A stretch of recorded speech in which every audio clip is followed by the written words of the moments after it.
Wesh la team Sazou, j'espère que vous allez bien. On est là pour une nouvelle vidéo. Vous voyez, on est dans un décor assez flippant, j'ai envie de vous le dire. Et vous savez pourquoi les refs? Tout simplement, aujourd'hui, c'est le jour du thread d'horreur. Il y aura un thread d'horreur une fois tous les 2-3 mois. Ça dépend si vous me dites en commentaire si vous kiffez ce genre de contenu. Et j'ai décidé de choisir pour ce thread d'horreur un endroit assez ressemblant à mon histoire, j'ai envie de vous dire. Donc on est dans un endroit abandonné, on va raconter ce thread d'horreur. Avant cette histoire les gars, on s'abonne, le pouce bleu, la petite cloche, c'est hyper important, ça fait plaisir. En commentaire, dites-moi si ce contenu vous plaît. Génial.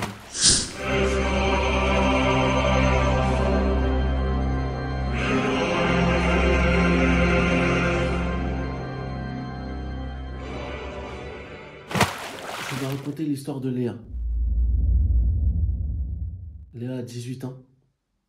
Elle travaille dans un petit restaurant assez éloigné de la ville. 30-40 minutes. Tout se passe super bien dans sa vie. Pas de problème. Très peu d'amis. Elle a sa meilleure amie, mais ne se voit pas souvent. Léa est assez casanière. Et assez chill. Elle aime bien regarder des séries chez elle. Bref, elle vit une histoire banale, tranquille, comme la plupart d'entre nous. Ça a commencé un vendredi soir, où Léa rentrait du travail.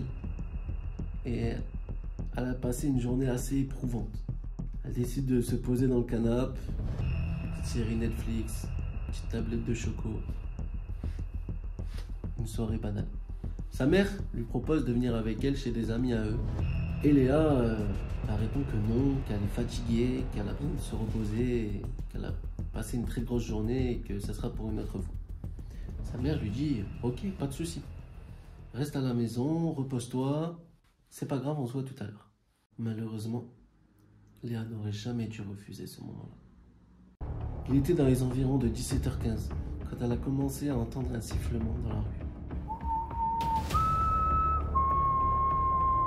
Sa fenêtre étant ouverte, elle ne se pose pas plus de questions que ça. 5 minutes plus tard, le sifflement commence à s'intensifier et ça l'agace un petit peu. Elle décide d'ouvrir son volet, sauf qu'en ouvrant son volet, il n'y avait personne dans la rue. La rue était vide, silencieuse. Donc elle décide de refermer son volet et là elle entend dire d'une voix glaçante « Hé, toi là !» Léa commence à être pétrifiée. Elle ne savait pas comment se défendre s'il y avait un danger. Ne sachant pas quoi faire, elle saisit un couteau sur le plan de travail de la cuisine et décide de monter très vite dans sa chambre. Elle décide d'appeler sa mère en lui demandant si c'est elle qui était rentrée entre deux à la maison. Sauf que sa mère, bien évidemment, lui répond que non, qu'elle est toujours chez ses amis et qu'il n'y a personne à la maison. Léa raccroche son téléphone, court vers sa porte, la ferme à clé, va dans son lit, couteau serré entre ses deux mains, sous sa couette, et ne bouge plus. Léa est pétrifiée. Enfin, vous comprenez, c'est comme si vous entendiez quelque chose chez vous, qu'il n'y avait personne. Vous feriez quoi, vous?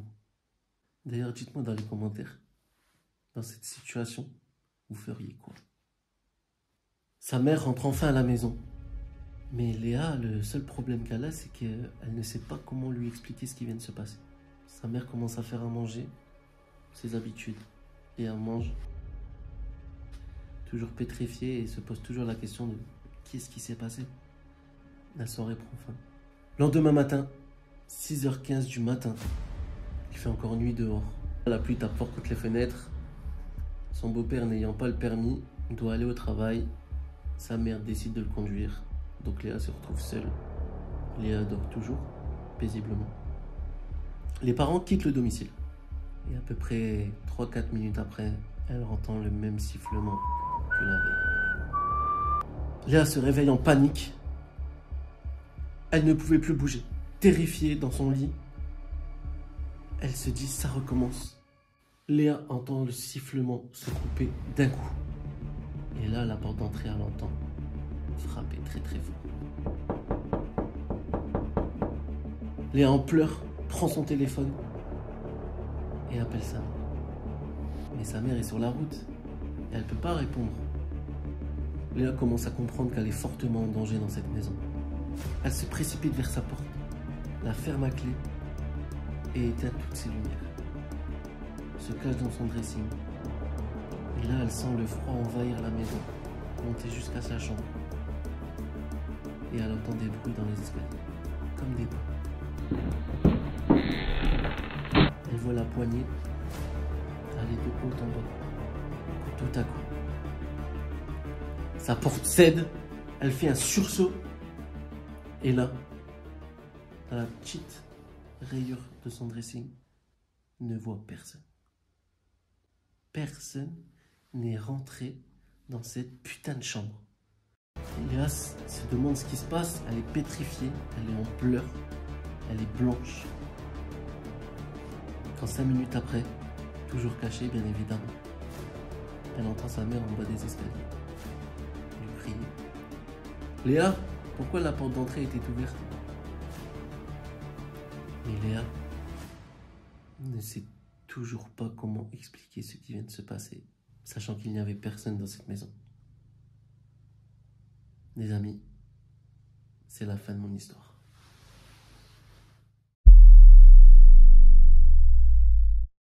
Les gars, on se retrouve dans mon studio pour parler de l'histoire numéro 2. J'ai dû changer d'endroit, désolé. L'endroit où j'étais avant pour l'histoire numéro 1, on peut plus y aller, tout simplement. Donc voilà, c'est les risques de l'urbex. En tout cas, j'espère que vous aimez la déco.